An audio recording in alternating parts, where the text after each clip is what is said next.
எழுத மாட்டானே அத்தகைய அல்லாஹ்வாகிய உயிருள்ளவனின் மீது உமது காரியங்களை ஒப்படைத்து முழுமையாக நம்பிக்கை வைப்பீராக அப்படின்னா அத்தியாயம் 25 58 அல்லாஹ் சொல்றான். ஆனா மக்கள் இன்னைக்கு வந்து என்ன செஞ்சிட்டு இருக்காங்க, வலிமார்கள்னு சொல்லிட்டு தர்கா போயிட்டு இருக்காங்க. தர்கால போயிட்டு அவங்களுடைய தேவைகளை வந்து கேட்கறாங்க. அது கேட்கலாமா? அல்லாஹ் இன்னொரு வசனத்துல சொல்றான், நிச்சயமாக நீர் நபி கிட்ட சொல்றான் அல்ல, இதுல நபியே நீர் மரணித்தோரை செவியேற்க செய்ய மாட்டீர், அது உம்மால் முடியாது அப்படின்னு அல்லாஹ் சொல்றான். நபி கிட்டே சொல்றான் மரணித்தோரை செவியேற்க செய்ய முடியாது அப்படின்னும் போது மரணித்து வலிமார்களிடத்துல போயிட்டு துவா செய்யறாங்களே, அது ஏற்றுக்கொள்ளப்படுமா? அதுக்கு ஆதாரம் சாதி கேட்குமா? சரி, அன்பார்ந்த பெரியவர்களே, இறைவனின் மீது நாம் தவக்குள் வைக்கிறோம், முழு நம்பிக்கை வைக்கிறோம். அது ஒவ்வொரு இஸ்லாமியுடைய கடமை.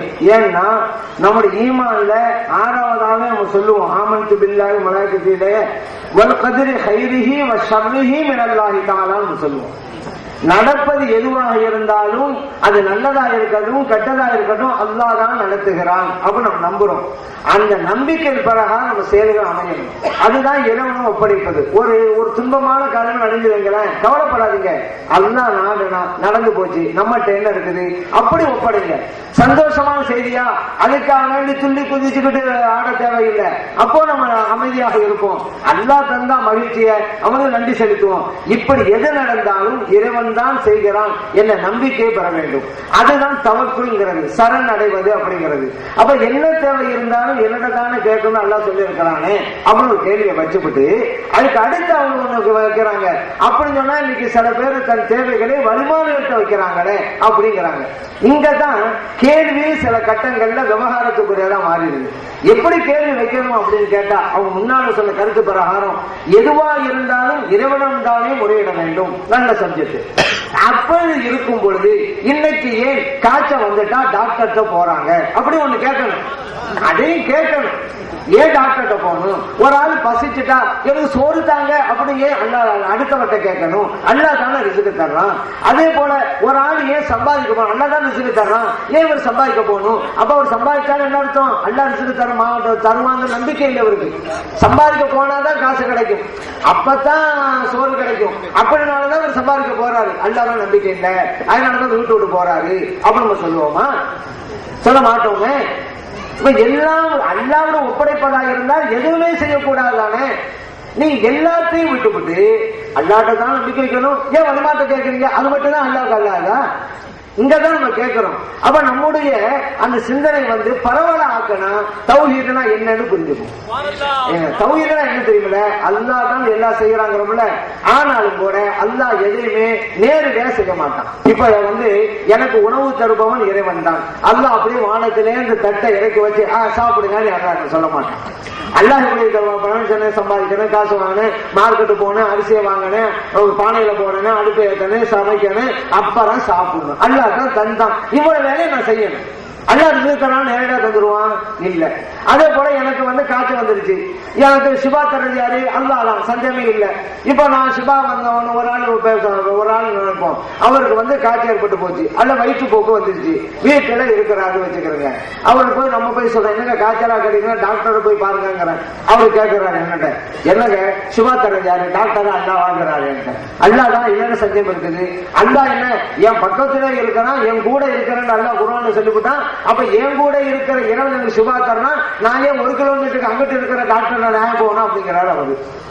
இப்படி ஒரு ஆள் சொன்னா பக்கா தௌஹீத்வாதின்னு சொல்லுவீங்களா, விவரம் இல்லாத ஆள் சொல்லுவீங்களா?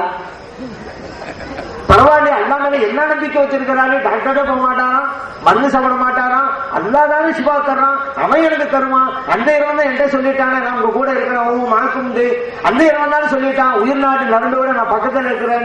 அப்படி இருக்கும் பொழுது அவன் பாப்பா எனக்கு எந்த டாக்டரும் தேவையில்லைண்டா, இவர் அறிவுள்ளன்னு சொல்லுமா, என்னப்பா விளங்காம இருக்கிற, அல்லாஹ் நேரடியாவும் தருவான். அந்த மாத்திரை படைச்சது யார்? அல்லாஹ் தானே. ஊசி மருந்து படைச்சது அல்லாஹ் தானே. இந்த மாத்திரைக்கு இந்த ஊசியை போகணுங்கிற ஞானத்தை டாக்டருக்கு கொடுத்தது அல்லாஹ் தானே. அப்படி யோசிச்சு டாக்டர்கிட்ட போகணும். இதுதான் தௌஹீது. இங்க வந்து தௌஹீதுல சில பேர் எங்க இழந்துடுறாங்கடா. இப்ப காய்ச்சல் வந்தவங்க டாக்டர் போவாங்க, மருந்து வாங்க சாப்பிடுவாங்க. அல்லாதான் சிவாத்தனை விட்டுவிட்டு டாக்டர் தான் எல்லாம் செஞ்சாருன்னு நினைச்சிட்டு இருப்பாங்க. இங்கதான் சிறுக்கு வருது. நீங்க டாக்டரு போங்க, அல்லாதான் அந்த டாக்டர் மூலமாக எனக்கு உதவி செஞ்சா நினைங்க, தௌஹீது தான். நீங்க வழிமாட்ட போய் முறையிடுங்க, அல்லாதான் வழிமாறு மூலம் தந்தா நினைங்க, தௌஹீது தான். அதுவும் ஏன் நமக்கு எல்லாம் அல்லா தானே சொன்னான். நமக்கு எல்லாம் அல்லாதான் சொல்றான். அல்லாஹ்வை தவிர யாரும் கிடையாது. நம்ம என்ன சொல்லிட்டு இருக்கோம்னா ஒரு படி மேல தௌஹீதுல இருக்கிறோம். ஏன்னா சில பேர் சொல்லுவாங்க உயிரா உள்ளவங்கிட்ட உதவி கேளுங்க, ஏன்னா அவங்களால முடியும், இறந்து போனவங்கிட்ட கேட்காதீங்க, முடியாதும்பாங்க. இதே தௌஹீதுல குறைபாடுதான். நம்ம சொல்றோம் உயிராக இருப்பவர்களுக்கும் முடியாது, இறந்து போனவர்களுக்கும் முடியாது. யாருக்கு முடியும்? அல்லாஹ் ஒருவனுக்கு தான் முடியும். இதுதான் தௌஹீது. இந்த தௌஹீதுல நம்ம இருக்கிறோம். அல்லாஹ் சொல்றான் ஆற்றல் அனைத்தும் அல்லாஹ் ஒருவனுக்கு. அப்புறம் அல்லாஹ் சொன்ன பிறகு ஆற்றல் உயிராளர்களுக்கு இருக்குன்னு சொன்னா சிறுக்காய் போச்ச. அல்லாஹ் குர்ஆன் சொன்னா எல்லாத்தையும் எனக்குங்கிறான். நம்ம உயிராளர்களுக்கு இருக்கு, மௌத்தா போனவங்களுக்கு தான் இல்லைண்டாக்கா அதான் தௌஹீது. உயிரா உள்ளவங்களுக்கு ஆற்றல் இல்லை, இறந்து போனவங்களுக்கு ஆற்றல் இல்லை, இதுதான் தௌஹீது. அல்லாஹ் ஒருவனுக்கு உண்டு. அந்த குள்ள நம்ம இருக்கிறோம். உயிரா உள்ளவர்கிட்ட உதவி கேட்டு அவர் தந்தா எந்த எண்ணம் வச்சிருக்கோமோ, அல்லாஹ் இவர் மூலம் எனக்கு செய்யறான்னு நம்பிக்கை வச்சிருக்கோமோ, அதே நம்பிக்கை தான் வழி உள்ளாட்ட முறையிட்டு அல்லாஹ் நமக்கு செஞ்சாலும் அதே தான். இதுல எந்த வித்தியாசம் இல்லை. இப்ப என்ன சில பேர் கேட்கலாம், எங்க உயிராட்ட கேட்கிறோம், அவரு பணத்தை எடுத்து தர்றாரு பாக்குறோம், நீங்க வழி உள்ளாட்ட கேட்டா ஏதாவது தர்றாரா கண்ணுக்கு தெரியலையே, இதை வேண்டாம் சொல்லலாம். ஆனா ஒரு உதவி கண்ணுக்கு தெரிந்தே ஆக வேண்டும் என்பது இல்லைங்கிறதை நீங்க புரிஞ்சுக்கிறீங்க. கண்ணுக்கு தெரிஞ்சாதான் உதவிங்கிறது இல்லை. இல்ல இதை நீங்க பல அதிசயங்கள்ல பார்க்கலாம். உதாரணத்துக்கு பாருங்களேன், கண்ணுக்கு தெரியாமலே கிடைக்க வேண்டிய கிடைக்கும். எப்படி அபூ ஹுரைரா ரலியல்லாஹு அன்ஹு ஸல்லல்லாஹு அலைஹி வஸல்லம் போய் யாரும் சொல்லல, உங்க ஹதீஸெல்லாம் கேட்கிறேன், எனக்கு மறந்து போயிருது, அதுக்கு நீங்க ஏதாவது உதவி செய்யுங்கிறாங்க. நபி நாயகம் ஸல்லல்லாஹு அலைஹி வஸல்லம் சொன்னாங்க, நீங்க போட்டு இருக்கிற ஆடை கீழே எடுத்து விரிங்கன்னாங்க. விரிச்சுட்டாங்க அபூ ஹுரைரா ரலியல்லாஹு அன்ஹு. நபி நாயகம் ஸல்லல்லாஹு அலைஹி வஸல்லம் லரஃபி யதிஹி, கை ஒண்ணுமில்ல அப்படின்னாங்க. மடிச்சு வச்சுக்கிறங்க அப்படின்ட்டாங்க. அபூ ஹுரைரா அப்படியே மடிச்சு நெஞ்சோடு சேர்த்துக்கிட்டாங்க. அபூ ஹுரைரா ரலியல்லாஹு சொல்றாங்க, நெஞ்சோட நான் சேர்த்துக்கிட்டேன், அதுக்கு பிறகு என்ன ஹதீஸை நான் கேட்டாலும் என் உள்ளத்துல ஆழமா பதிஞ்சிரும், நான் மறக்கிறதே இல்லை அப்படிங்கிறேன். இந்த ஹதீஸ் புகார்ல பதிவு செய்யப்பட்டிருக்கு. இப்ப பாருங்க, நபி நாயகம் ஸல்லல்லாஹு அலைஹி வஸல்லம் ஞாபக சக்தியை கொடுக்கறாங்க. ஏதாவது மருந்து கொடுத்தாங்களா? இப்ப ஞாபக சக்தி இப்ப மருந்தெல்லாம் வந்துட்டு போகுதுங்க.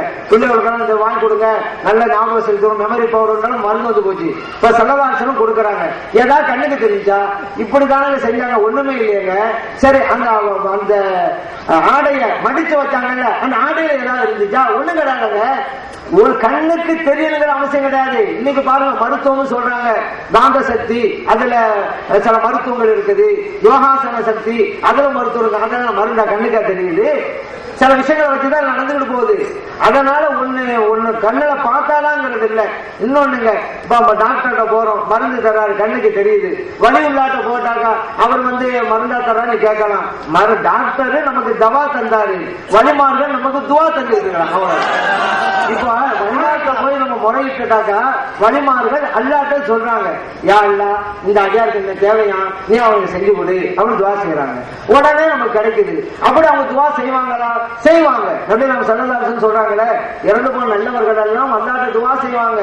அல்லாஹும்ம லா துமித்துஹும் ஹத்தா தஹ்தியஹும் என்ற துஆவை எல்லாம் நபி நாயகம் ஸல்லல்லாஹு அலைஹி வஸல்லம் சொல்லி காட்டுறாங்க. இறைவனே அவருக்கு நேர்வழி காட்டு, எப்படி நேர்வழி காட்டணும், அவருக்கு நேர்வழி காட்டு, அதுக்கு பின்னால அவர் மௌத்தாக்கு, அப்பெல்லாம் துஆ கட்டிட்டு இருப்பாங்களாம். அஹ்மதிலே பதிவு செய்யப்பட்டாது. அதனால வலிமாறு துஆ செய்வாங்க. அல்லாஹ் கொடுத்த வாக்குறுதி, வலக்கும் ஃபீஹா மா தஷ்தஹி அன்ஃபுசுக்கும். இறை நேசரை பார்த்து அல்லாஹ் சொல்றான், மறுமையில் நீங்கள் என்ன விரும்பினாலும் உங்களுக்கு கிடைக்கும் என்று அல்லாஹ் வாக்குறுதி வழங்கிட்டான். அந்த வாக்குறுதி அடிப்படையில அல்லாஹ் நம்ம முறையிடும் போது நமக்கு கிடைக்கிறது. அதனால இங்கேயும் நமக்காக அல்லாஹ்விடம் துஆ செய்கிறார்கள், அல்லாஹ் தான் தருகிறான். இதுதான் நம்ம தௌஹீத்.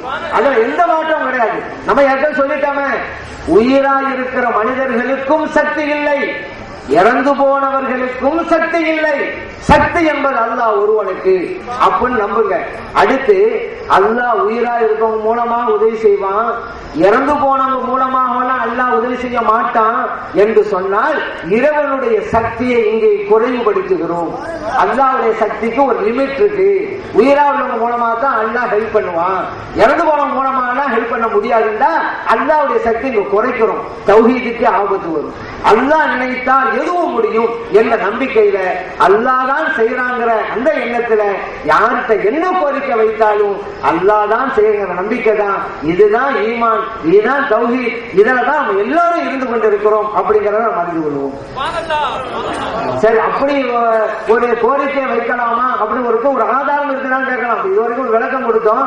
அப்படி யாராவது கோரிக்கை வைத்த ஆதாரம் இருக்குதான்னு கேட்கலாம். பிலால் இப்னு ஹாரிஸ் ரலியல்லாஹு அன்ஹு நபியனாம் ஸல்லல்லாஹு அலைஹி வஸல்லம் ரவுலா ஷரீஃபுக்கு போறாங்க. சஹாபி ஸல்லல்லாஹு அலைஹி வஸல்லம் ரவுலா ஷரீஃபுக்கு போறாங்க. உமர் ரலியல்லாஹு அன்ஹு ஆட்சி காலத்துல கடுமையான பஞ்சம். அப்ப இந்த சஹாபி ஸல்லல்லாஹு அலைஹி வஸல்லம் பார்த்து சொல்றாங்க, இஸ்தஸ்கீனி உம்மத்துக்கே யார சொல்லண்டா, ஸல்லல்லாஹு அலைஹி வஸல்லம் அவர்களே உங்கள் உம்மத்தினருக்கு மழை கிடைக்க ஆவண செய்யுங்க என்று சொல்லிட்டு திரும்பிடுறாங்க. மழையும் பொழிந்தது. இப்னு அபீ ஷைபாவுல இந்த ஹதீஸ் பதிவு செய்யப்பட்டிருக்கிறது. அதனால சஹாபா பெருமக்கள் ஒன்றை செஞ்சாக்கா மார்க்கத்துல கூடும்டாதான் செய்வாங்க. ஏன்னா நமக்கு 1400 வருஷங்கள் பின்னால இஸ்லாம் கிடைச்சிருக்கு.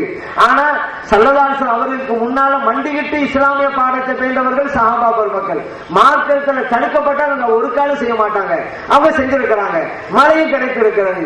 அதனால இது எல்லாம் கோரிக்கை தான். கேட்க முடியுமான ஒரு கேள்வி வச்சாங்க. நல்ல ஞாபகம் வருது. அல்லாஹ் தான் சொல்லிட்டாங்க குர்ஆன்ல, இன்னக லா துஸ்மில் மௌதா, நபி அவர்களே மரணித்தவர்களை நீங்கள் செவியேற்க வைக்க முடியாது என்று சொல்லிட்டாங்க. அல்லாஹ் தஆலா சொல்லிட்டாங்க. அப்படி இருக்கும்போது மையத்து கேட்குமான்னு கேள்வி வச்சாங்க. இந்த வசனத்துக்கும் மையத்து கேட்குமா அப்படிங்கிறதுக்கு சம்பந்தமே இல்லைங்க. ஏன்னா இந்த வசனத்தில் அல்லாஹ் சொல்றது, நபி அவர்களே நீங்கள் இறந்து போனவர்களை கேட்க வைக்க முடியாது அப்படிங்கிறான். இந்த கொள்கை தான் இன்றைக்கு நம்மிடத்திலும் இருக்கிறது. நாங்க எல்லாம் அப்படித்தான் சொல்றோம். இன்னைக்கு சுன்னத் ஜமாத்துடைய நம்பிக்கையும் இந்த வசனத்துடைய நம்பிக்கை தான். நபியலாம் ஸல்லல்லாஹு அலைஹி வஸல்லம் அவர்கள் கேட்க வைக்க முடியாது. அப்ப யாரு கேட்க வைக்கிறது? நம்ம ஏற்கனவே சொல்லிட்டேனே, உண்மையான தௌஹீத் நம்ம தான் இருக்குன்னு சொல்லி அல்லாஹ் தான் கேட்க வைக்கிறான். புரிஞ்சுது? இதான் தௌஹீத். நபியை பார்த்து நீங்க கேட்க வைக்க முடியாதுன்னு சொன்னா என்ன அர்த்தம்? நான் தான் கேட்க வைப்பேன் அல்லாஹ் சொல்றான். நம்ம நம்பிக்கை அதுதான். அல்லாஹ் தான் முடியும். நான் பேசுறேன், நான் தான் பேச வைக்கிறேன், நீங்க கேட்கறீங்க, அல்லாஹ் கேட்க வைக்கிறான். நபியை பார்த்து அல்லாஹ் சொன்னா நீங்க கேட்க வைக்க முடியாது, நான் தான் கேட்க வைப்பேங்கிறான். இதான் தௌஹீத். தௌஹீதை போதிக்கிறதுனா அந்த வசனம். மையத்து கேட்காதுன்னு அங்க எங்க இருக்குது? நபியை பார்த்து நீங்க கேட்க முடியாதுன்னு அல்லாஹ் சொல்றான். மையத்து கேட்காம இருக்குதா? கிடையாது. ஆனா மையத்து கேட்கும் என்பதற்கு தெளிவான ஆதாரம் புகாரிலே இருக்கிறது. இன்னஹு லயஸ்மஉ கரானி ஆலிஹிம், அடக்கம் செஞ்சு திரும்பி வருகின்ற போது நடப்பவர்களுடைய செருப்பு சப்தத்தை நிச்சயமாக மையத்து கேட்கிறது. இது புகார்ல பதிவு செய்யப்பட்டிருக்கு. இப்ப மையத்து கேட்கும் என்பதற்கு ஆதாரம் இருக்குது, மையத்து கேட்காதுங்கிறதுக்கு ஒரு ஆதாரமும் கிடையாது. அந்த வசனத்துல நபி கேட்க வைக்க முடியாதுதான் இருக்குது. அதுதான் நம்ம நம்பிக்கை. அல்லாஹ் தான் கேட்க வைப்பான் அப்படிதான் புரியுது.